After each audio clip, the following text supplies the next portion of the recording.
America की पूरी system ठप पड़ जाती है 1 मिनट के एक साइबर अटैक से। और 1 मिनट का ये छोटा सा डेमो सिर्फ एक वार्निंग है आगे आने वाले बड़े से खतरे की। इस चीज को इन्वेस्टिगेट करने के लिए एक टाइम पे अमेरिका के प्रेसिडेंट रह चुके जॉर्ज मलन को बुलाया जाता है, जो कि एक ऐसी कमीशन को लीड करता है जिनको सारी अथॉरिटी भी दी जाती है। मैं बात कर रहा हूँ जीरो डे नाम की एक पॉलिटिकल थ्रिलर सीरीज की, जो इंग्लिश और हिंदी दोनों में ही अवेलेबल हो चुकी है नेटफ्लिक्स के ऊपर। सीरीज के अंदर हमें Robert De Niro lead role में देखने को मिलते हैं और उनके जैसे वेटरन एक्टर से जिस तरह की उम्मीद की जा सकती है उन सभी एक्सपेक्टेशन पे रॉबर्ट डी नीरो खरे उतरते हैं, जहाँ पे उनका जो कैरेक्टर है उससे जुड़ी हुई मिस्ट्री भी आपको देखने को मिलती है। जहाँ उनकी पॉपुलैरिटी इतनी थी कि दूसरी बार भी वो प्रेसिडेंट बन सकते थे, पर इसके बावजूद भी वो इलेक्शन में खड़े नहीं हुए। 12 साल पहले उनके बेटे की मौत हो चुकी है, उनके खिलाफ एक कॉन्स्पिरेसी भी चल रही है। इन सभी चीजों को पहले एपिसोड में ही काफी अच्छी तरीके से आपके सामने रख दिया जाता है, जिसके चलते इनके कैरेक्टर से जुड़ी हुई एक मिस्ट्री भी साथ में चलती रहती है। और साथ ही उनके कैरेक्टर में बहुत से नुआंसेस भी हमें देखने को मिलते हैं, जिसे बोल सकते हैं कि प्याज की लेयर की तरह हर एपिसोड में एक एक करके खोला जाता है। पर एक पॉलिटिकल थ्रिलर होने के साथ ये सीरीज एक रोड मैप भी है कि अगर आज के टाइम पे किसी को तानाशाही करनी हो या तानाशाह बनना हो तो उसको कौन कौन सी चीजें करनी पड़ेगी। जहाँ सोसाइटी में किसी भी तरह का ड्रास्टिक इवेंट होने पे पावरफुल लोग किस तरह से उस पर अपनी रोटियां सेकते हैं, ये भी काफी अच्छी तरीके से दिखाया गया है।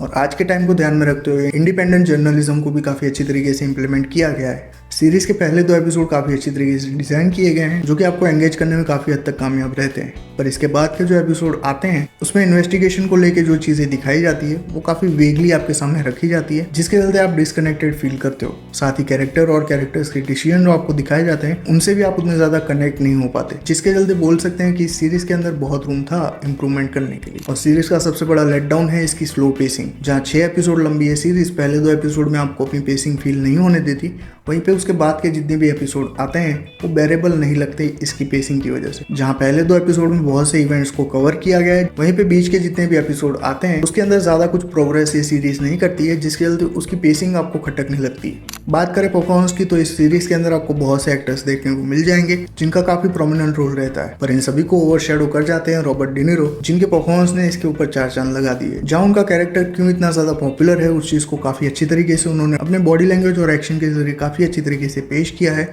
जहाँ पहले एपिसोड में ही आपको पता चल जाता है कि उनका ये जो कैरेक्टर है वो पब्लिक ओपिनियन की वेव को अच्छे से राइड करना जानता है। इसके अलावा बाकी जितने भी एक्टर्स आपको देखने को मिलते हैं उनका काम काफी डिसेंट है, पर एंजेला बेसेंट ने काफी अच्छी तरीके से परफॉर्म किया है, जो कि अमेरिका के अभी के प्रेसिडेंट का रोल प्ले कर रही है। बात करें टेक्निकल पॉइंट्स की तो डायरेक्शन के मामले में सीरीज काफी अच्छी तरीके से काम करती है। जहाँ आपने जितने भी ड्रामा मास्टरपीस मूवीज या सीरीज देखी होगी उस लेवल का यहाँ पे डायरेक्शन आपको देखने को मिलेगा। और जिस चीज में सीरीज मात खाती है वो है इसका स्क्रीन प्ले, जिसमें बहुत से इंप्रूवमेंट किए जा सकते थे जो कि आपको नहीं देखने को मिलते। और कहीं ना कहीं काफी अच्छे नोट पे शुरू होने वाली ये सीरीज आपको थ्रू आउट एंगेज करने में नाकामयाब रहती है, जिसका सबसे बड़ा रीजन है इसकी पेसिंग, जैसा मैंने बोला। और दूसरा बड़ा रीजन है इन्वेस्टिगेशन, जो कि इस सीरीज का एक सेंटर पार्ट बनकर रहती है, उसके अंदर आने वाली चीजें। और साथ ही पॉलिटिकल थ्रिलर के जॉनर को ये सीरीज सेटिस्फाई करती है। जहाँ सीरीज की एंडिंग भी कुछ लोगों के लिए एम्बिग्यूअस हो सकती है, और मेरे लिए ये काफी अच्छी तरीके से काम करती है। जहाँ बताया जाता है कि हर कंट्री के कुछ ना कुछ सीक्रेट्स होते हैं जिनको सीक्रेट ही रहने दिया जाए तो बेहतर है। और साथ ही जैसा मैंने बोला कि डिक्टेटरशिप किस तरह से काम करती है, वो इसका एक सब प्लॉट बन जाता है। जहाँ पे तानाशाही हिस्ट्री से चली आ रही है, प्रेजेंट में भी हो रही है और फ्यूचर में भी होती रहेगी,